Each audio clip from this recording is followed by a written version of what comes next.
আগামী ৫ বছরের মধ্যে রাশিয়ার সঙ্গে সশস্ত্র সংঘাতে জড়াতে পারে ব্রিটেন, এমনই বার্তা দিয়েছেন ব্রিটিশ সেনাবাহিনীর সদ্য বিদায়ী প্রধান জেনারেল স্যার প্যাট্রিক স্যান্ডার্স। তিনি বলেন, ২০৩০ সালের মধ্যেই রাশিয়ার পক্ষে কোনো একটি ন্যাটো সদস্য রাষ্ট্রে সীমিত আক্রমণ চালানো সম্ভব হয়ে উঠবে, যার জবাবে যুক্তরাজ্যকে সামরিকভাবে জড়াতে হতে পারে। স্যার প্যাট্রিক স্পষ্ট ভাষায় বলেন, বর্তমান ব্রিটিশ সেনাবাহিনী এতটাই ছোট হয়ে গেছে যে কোনো বড় ধরনের যুদ্ধ শুরু হলে তারা কয়েক মাসের বেশি টিকে থাকতে পারবে না। তার মতে, ইউক্রেনে যুদ্ধ বন্ধ হলে রাশিয়া খুব দ্রুতই ন্যাটো অঞ্চলে আক্রমণ চালানোর সামর্থ্য ফিরে পাবে, যা ব্রিটেনের জন্য একটি সরাসরি হুমকি। তিনি অভিযোগ করেন, সরকার বারবার সতর্ক সংকেত পাওয়ার পরও প্রতিরক্ষা খাতে প্রয়োজনীয় পদক্ষেপ নেয়নি।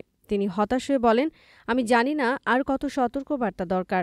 আমাদের বোঝার জন্য যে সময় থাকতেই আমাদের প্রস্তুত হতে হবে, না হলে পরে খুব দেরি হয়ে যাবে। ২০২০ সালের পর থেকে ব্রিটিশ সেনাবাহিনীর সদস্য সংখ্যা ধারাবাহিকভাবে কমছে। সরকারি পরিকল্পনা অনুযায়ী ২০২৫ সালের মধ্যে এই সংখ্যা ৭২,৫০০-তে নামিয়ে আনা হবে, যা ২০২০ সালের তুলনায় প্রায় ১০% কম।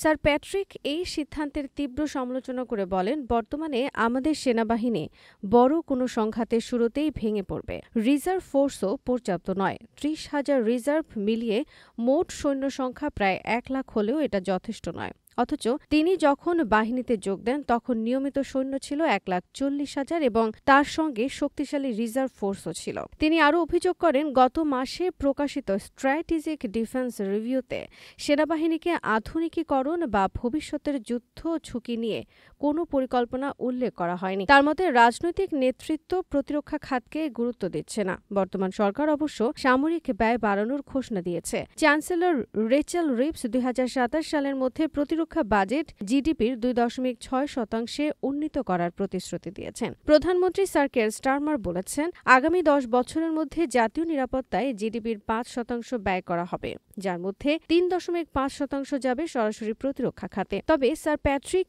এই প্রতিশ্রুতিকে যথেষ্ট মনে করছেন না। তিনি জানান, তার দায়িত্বকালীন সময়ে বেসামরিক জনগণের জন্য বোমা শেল্টার ও সামরিক বাহিনীর জন্য আন্ডারগ্রাউন্ড কমান্ড সেন্টার নির্মাণ নিয়ে সরকারের সঙ্গে বহুবার আলোচনা হলেও তা বাস্তবায়িত হয়নি। তার মতে, হুমকি যথেষ্ট আসন্ন ও গুরুতর না মনে হওয়ায় সরকার এসব পদক্ষেপ নিতে আগ্রহী দেখায়নি।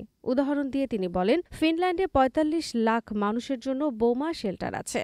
তারা রাশিয়ার ক্ষেপণাস্ত্র বা বিমান হামলার মধ্যেও সরকার ও সমাজ হিসেবে টিকে থাকতে পারবে। আমরা সে ধরনের কোনো প্রস্তুতি নেই।